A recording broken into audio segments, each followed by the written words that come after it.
of us is in deep trouble.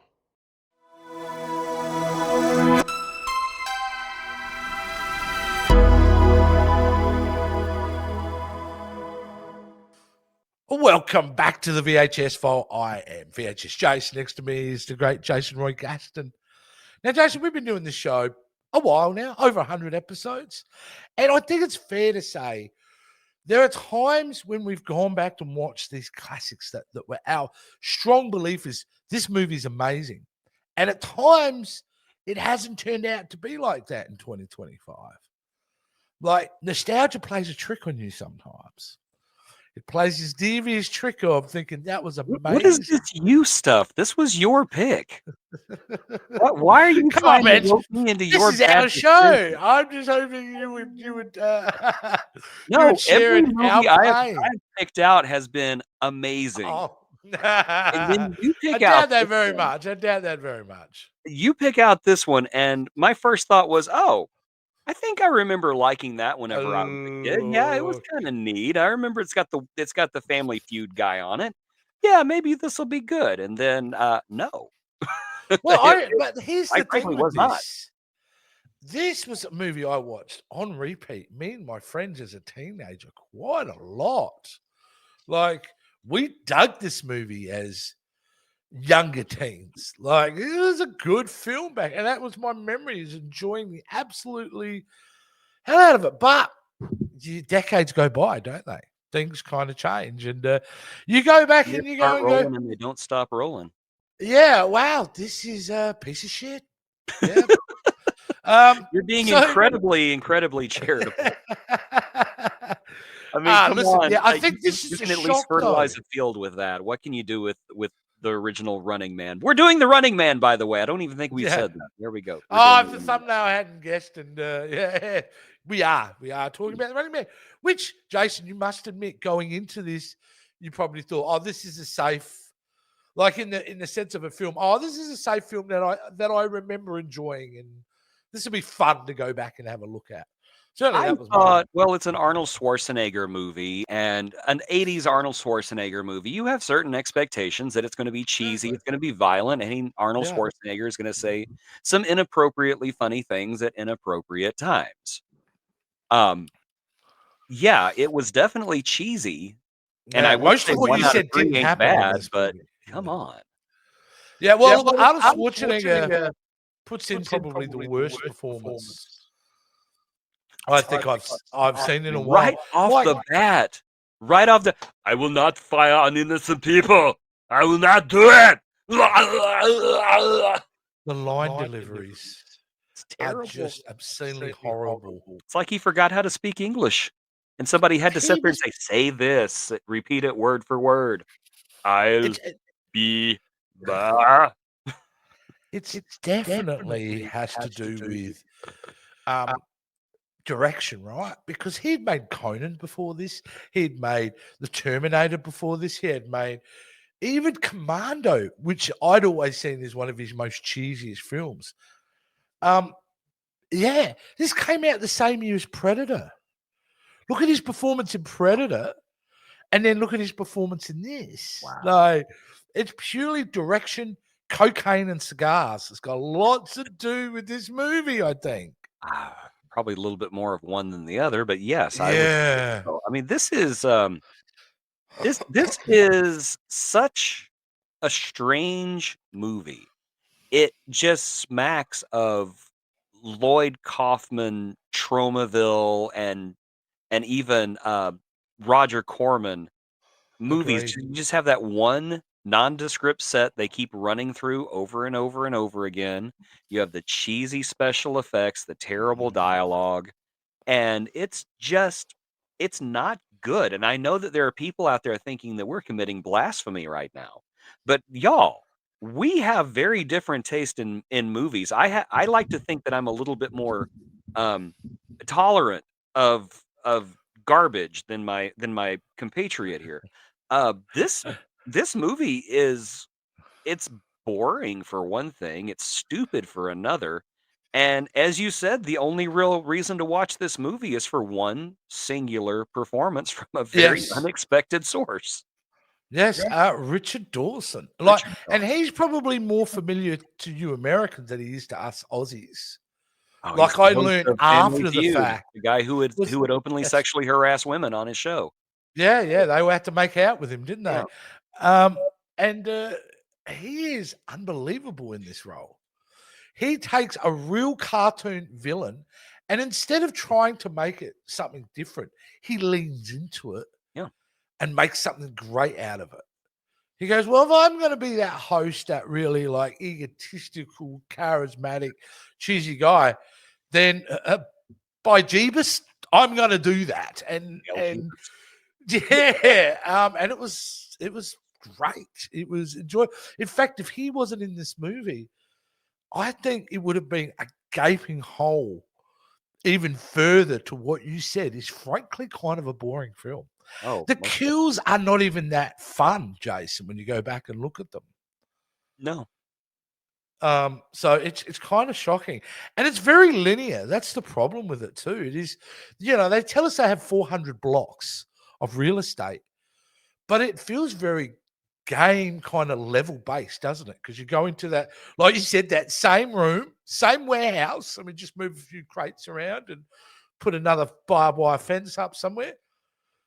And then we just go to the next thing. We go to the next thing. It does feel like one of the early 3D Zelda games where you're told, yes, you have a whole world to explore, but you have walls on each side and you have to go in one direction. I mean, how many times did they pass that billboard? Yeah. How I many kept times trying did back to it. same And it was darn an billboard? ugly matte painting. I mean, I looked Yeah. at that matte painting and going, it's probably not ugly, but it's so poorly lit you can barely see Yeah, it. it's just not a good movie. Yeah. Not from a fun point of view, not from an entertainment point of view, not from a technical point of view. There No. are just so many failures, one after the other. And quite honestly, I don't know how the heck this movie got its reputation. I'm I guessing don't because know now. Schwarzenegger was just on a hot streak, and this one happened to come between just some absolute bangers, and everybody's like, "Well, that one was a movie, Yeah. but it's Arnold, so it's all right." I think we definitely were in the world of Arnold Schwarzenegger idolization. That Yeah, period of time where he brought in people to. It was also Mhm. back in that day where that name brought people out of their house and into the Yeah, cinema. yes. But that Yeah, I doesn't exist remember those anymore. days. That Yes. lasted all the way until, Eraser. I think Eraser started, the Yeah, for downward him, ugh. for Sly, it was stop or Or My Mom stop Will or my Shoot mum will was still shoot. getting Yeah, me. I think that's when it stopped for him. Yeah. So, but yeah, this film was shocked. I think that's the big thing about the review tonight is how I did not see this coming, how bad it was. And then I'm confused at myself for going, what was it then that I loved about it so much? How did it build up this reputation? I mean, like, I had the poster up on my wall because I knew the guys and I get all the old VHS posters they put up but yeah, I don't get it. I mean, it's taken the concept, which is based on the Stephen King book, guys, if you didn't know, which is totally different than this. They've just taken the basic structure and gone with that. This new film, which is coming out, apparently adheres to the novel much, much more. It's a bit more closer. It looks a lot better too, I'm gonna say that. I know and Yeah. I don't have the deep connection to this movie that you have, I guess. So there's no Yeah. shock here because I remember watching it as a kid thinking, "Well, this is kind of fun. Look at the silly man with the Christmas lights on his costume. Isn't that funny? He's funny. This guy does opera. Ha ha ha." So whenever I watched this, my only thought was, "Okay, this is just a bad movie." I watched as a kid. No strong emotional attachment I whatsoever. But it was kind of interesting. The last time I went to the movies and the trailer for the Running Man remake played, you could hear my fellow Gen Xers in the audience going, "Oh, oh, oh." So now I'm just like, "Hey, have you actually watched Schwarzenegger's Running Man? It sucks." and it's undeniable. He sucks in it. The Yeah. story sucks in it. Most of the characters suck in it. You know, it's just occurred to me. Maybe one of the key reasons I did like this was at that time there wasn't a lot of bright, colorful action movies like that, And when you think about this, he's in this yellow spandex high concept thing. There's lots of flickering lights and explosions. Maybe that was it. Maybe that could was be. it. Plus, the whole idea of a game show that kills you, it's a novel idea that It's a good idea. nowadays we have the Hunger Games and all this other stuff. And I'm sorry, I'm not even a big fan of the Hunger Games, but it was done better there. Oh, yeah, of course. Yeah. I think what the new one's going to have going for it is the big change, which is obvious from the trailer, is where the Running Man, you're in a game show and you've got to face villains, like boss stages. Everything's a boss stage. In the new film, out in public. anyone can kill you. Anyone can get you, yeah. Yeah, anyone. Yeah. So it's kind of a bit more, and it's Edgar Wright, so it's going to be fast and Glenn furious and Powell insane. is kind of an everyman too. Schwarzenegger is just this gigantic beefcake, which I'm also going to say, I dug the beard. I dug the Schwarzenegger beard because at first I was like, hey, why didn't he keep that? That looked really good. But, don't know. Now that he's older, he's face. doing the bearded look and it looks fine. So, Arnold, good choice. But yeah, this was, I don't know. Arnold was just this big slab of unnatural beefcake just walking around, just this solid muscle. Glenn Powell, even though he's got the hero's chin and, he's in great shape, he strikes me as more of an everyman that you can. Well, he's more athletic. He might not make it. Yeah. The Schwarzenegger bulks through his action scenes, all right? There's only so much you can do with action, but you're seeing Glenn Powell being far more. He said apparently the first phone call he made once he secured the job after he spoke to Edgar was he rang Tom Cruise because they'd worked together on Maverick. And it was like, what do I do with the action? And so, apparently Tom Cruise spent the next 2 hours explaining to him what he needs to do over the phone. Okay, Glenn, first thing you knew is you need to run away from explosions like this. Yes. It's like, hey man, I'd take it if Tom Cruise. I'm going to teach you how I run. Please do. I think Tom Cruise is crazy, but if I got to hang out with him for an hour, I'd totally do it. So anything the guy says. Tell me about Thetans. Oh yeah, that's probably a conversation killer on his behalf. It'd be a conversation starter for me. But oh no, I would totally listen because the hardest thing about that conversation would be me trying not to laugh the entire time. That's interesting. Tell me more. Did you know this film originally had cast Christopher Reeve in the role? I did know that actually, and I don't know where I think I heard it. And it didn't work out, but he was cast, and it was going to be the closer to the one that's coming up. It was more focused on his family was struggling. He didn't have a choice. The only way he could get the money was to be part of this game show.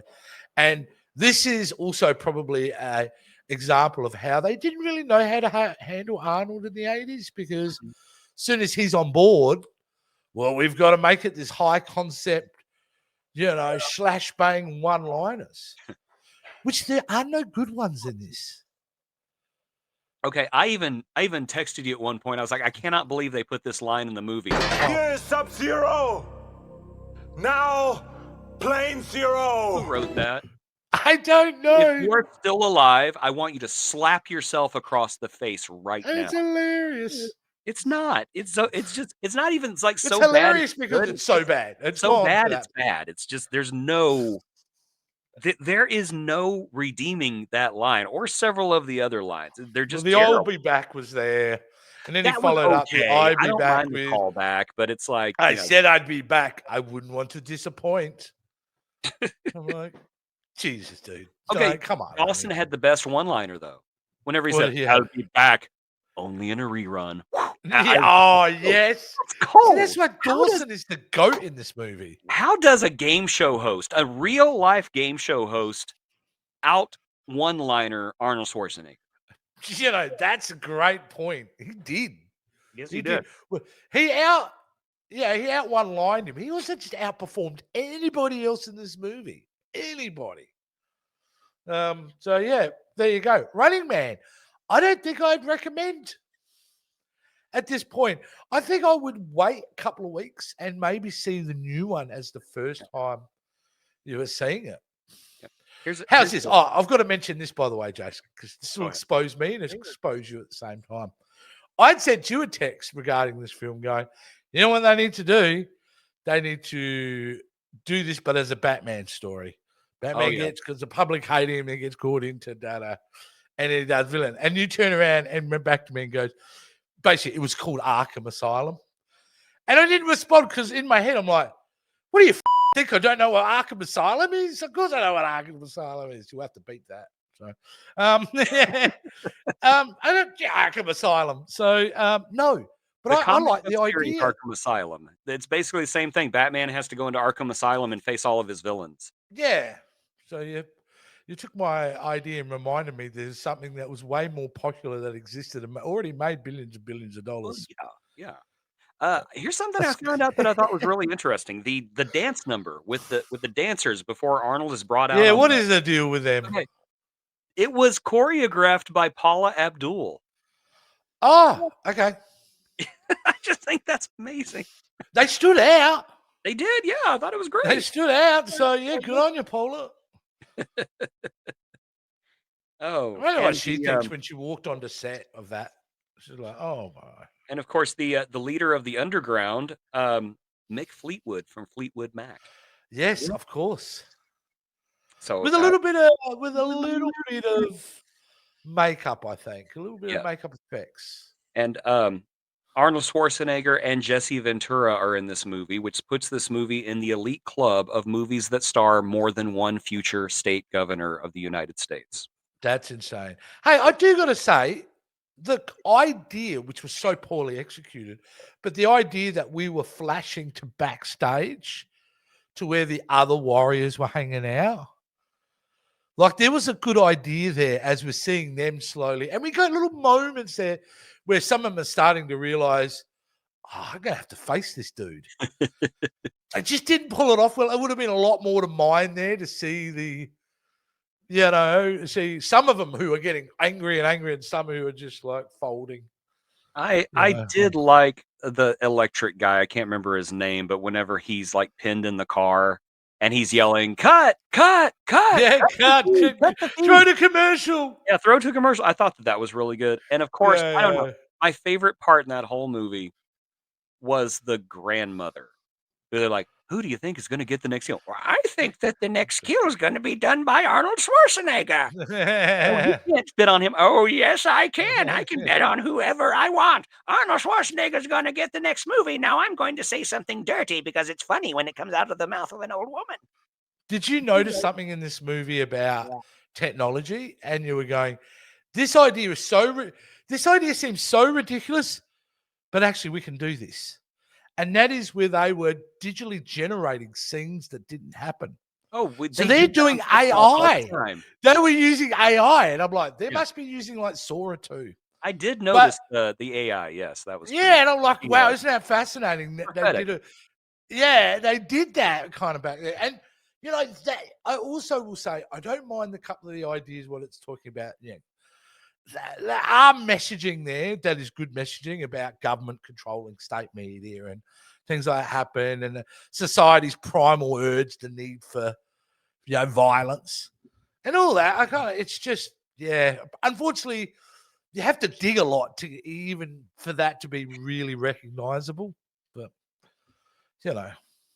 I'm trying here, Jace. I'm trying to find something good out of this. It's broken my heart. We're at 19 minutes into this review, and it's like, I got nothing. It's just this feels like a eulogy going on too long at this point. I think we should probably get to the point where we're wrapping this up. I feel like Yzma just like, well, it's not getting any better. I'm really fascinated this time to hear what the audience. I really want the audience to have their say on this movie, especially if you're mad at us. I want to know what is it about this movie you like, because it's just not good. I challenge you to post us twice. Post us after you've seen this, and then you can yell at us, but then post it again after you've gone back and watched it. Yeah. Because do it. Come on, do it. Do it now. That was a better performance than the movie. Okay. It was. I'm very talented. All right. Jay, sign us off. Hey, before you do that, what's next? What are we doing next? Oh, my goodness. We're doing some small independent film, aren't we? Yeah, we are starting a brand new movie franchise series, and this is going to take us all the way to mid 2026 because there are so many. We are going to be taking a look at every single Star Wars movie, and we are going to wrap it up by taking a look at The Mandalorian and Grogu, which will either be the greatest or worst Star Wars movie ever. I don't think it can fall in between. It's either going to be the best or the worst. I agree. And then the following week, Oh, this did not come during October, but I consider this one of the should have most been. pants-crappingly terrifying movies I ever watched whenever I was a kid. And in celebration of the release of Wicked for Good, gonna be defying gravity. Cynthia does it better than I do. We're gonna be taking a look at Return to Oz, which is not a Oh, musical, which boy. is probably great. Oh, so And much then, oh my trauma I goodness, get on the show. the Christmas season is quickly approaching as well. So, And we all love ho, Christmas. ho, ho. Mm. Ladies and gentlemen, if you would like to, there it is. I was slowing it down because I was looking for it myself. I can Please see join what us you're as a doing. YouTube channel member. You get early access, and you also get the same thing from Patreon, plus exclusive content, maybe even some feet pictures and an explanation of why Battle Cat's back leg is doing that, all for just $5 a month. Look at this. Do it now, or Murder Bean will kill you. Yeah. She will kill you Yeah. dead. She will kill you deader than Sub-Zero, who is now just plain Zero. What happened? I feel like I should go and get some sort of counseling over this because it has broken my brain. I don't know. No attachment to it. Just to me, it's just another bad movie. Ah, well, for you maybe, but I'm going to go and have a little bit of a cry.